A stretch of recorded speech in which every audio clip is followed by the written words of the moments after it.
একটা মানুষ কতটা জঘন্য হতে পারে, কতটা কুলাঙ্গার হতে পারে, তৌহিদ আফ্রিদির মতন একজন ইউটিউবারের জীবনী যখন আমরা দেখলাম, আমার একেবারে শরীরের প্রত্যেকটা পশম খাড়া হয়ে গিয়েছে যে এত কম বয়সে একজন মানুষ এত জঘন্য হয়। আমরা সাংবাদিক ইলিয়াস হোসেন ভাইয়ের যে গতকাল ভিডিওটি পোস্ট করেছেন তাকে নিয়ে এবং তার বাবাকে নিয়ে, এবং তার বাবা যে মাই টিভি দখল করে মালিক হয়েছেন সেই কথাটা, এবং সেই মাই টিভির অরিজিনাল যিনি মালিক একজন নারী, বয়স্ক আমাদের সম্মানিত একজন বড় বোন, উনি কতটা অসহায় ছিলেন তার বাবার কাছে এবং তার ছেলের কাছে। বাবা ছেলে দুইজনের কাছে জিম্মি হয়েছিল মাই টিভি। এখন আমরা আশা করছি এই মাই টিভির আসল মালিক ফেরত পাবে মাই টিভিকে। আপনারা অনেকেই আনন্দের সাথে, অনেকেই উল্লাসের সাথে অনেক টিভি টকশোতে অংশগ্রহণ করেন, মনে করেন যে একটা টিভি টকশোতে অংশগ্রহণ করলে আমার নামের মর্যাদা বেড়ে যাবে, আমি সেই টিভিতে টকশো করেছি, সেই টিভিতে কথা বলেছি।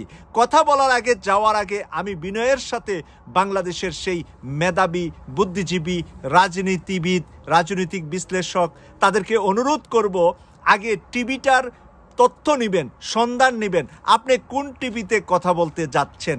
আপনার এই টিভিটা হালাল পয়সায় বানানো না হারাম পয়সায় দখলদারের হাতে এই টিভি চ্যানেলটি আছে। কোনো দখলদার বা হারাম পয়সা রোজগার করে যারা টিভি বানিয়েছে, আর সেই টিভিতে গিয়ে আপনারা যদি নীতির কথা বলেন, মানুষ নীতিবান হবে না, বরঞ্চ আপনাদেরকে ধিক্কার দিবে, ঘৃণা করবে, অসম্মান করবে, ভাববে কি যে একটা অপবিত্র জায়গায় থেকে আপনি মানুষকে পবিত্রতার জন্য আহ্বান করছেন।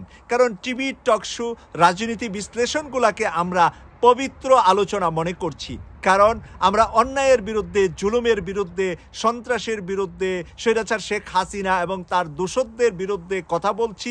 বাংলাদেশের যে টেলিভিশনগুলো কথা বলেছে আপনারা তাদের পাশে অবশ্যই থাকবেন, কিন্তু আপনারা হাতে গোনা কিছু আছে যারা নাকি এই স্বৈরাচার শেখ হাসিনাকে জীবিত রাখার জন্য, বাঁচিয়ে রাখার জন্য তারা সর্বাত্মক চেষ্টা কিছু করেছে সরাসরি, কিছু করেছে অন্ধকার জগতে, গোপন জগতে।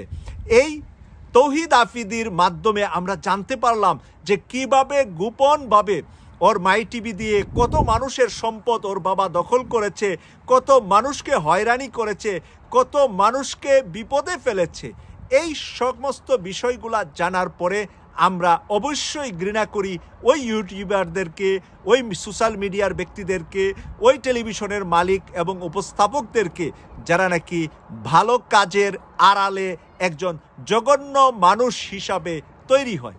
আমরা কিন্তু তৌহিদ আফ্রিদির বন্ধুর মুখ থেকে, নোয়াখালী থেকে সে কিন্তু অনেক কথা বলে অনেক কিছু জানিয়েছেন এবং বলেছেন যে তৌহিদ আফ্রিদি সামনে একটা মানুষ আর ভিতরে হলো সে একজন জঘন্য জানোয়ারের চাইতেও নিকৃষ্ট।